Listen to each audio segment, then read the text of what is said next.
Hello. Ever since the COVID-19 pandemic, the word social distance is very much in use. It is considered as one of the major steps in preventing this pandemic. But when we think about the word social distance, it's not a new creation. Almost 100 years ago, a sociologist called Emery S. Bogadas came up with something called social distance scale.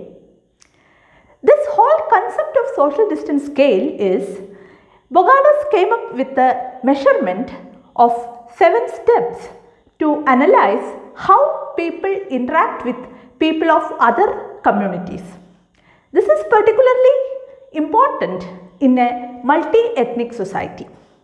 Like for a person, how much closeness with a person of other community is possible is what is being measured using this social distance scale. So, social distance scale is designed as a cumulative scale. That means if you have agreed to the point number 1, we could automatically conclude that you have agreed to all the other points. That means this is about the distancing or closeness. So, the first point is the most close kind of contact and the last point is the least among the closeness. So that is how the scale has been arranged.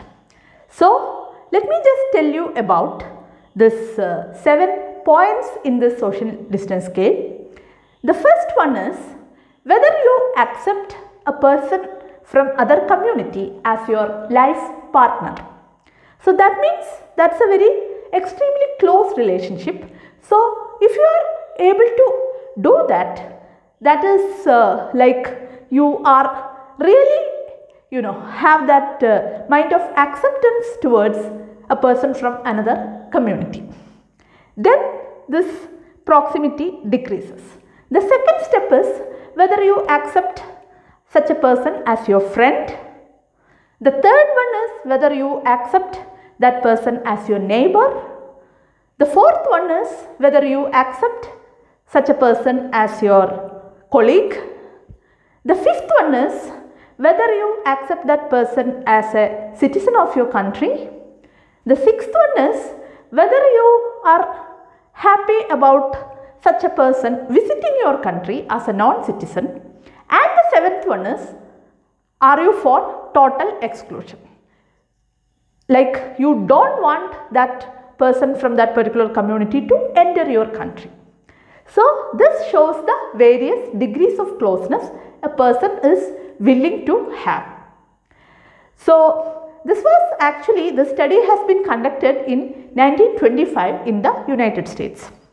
Later in the 40s, 50s and 60s, this study continued, and as late as 2005, there was a study on social distancing.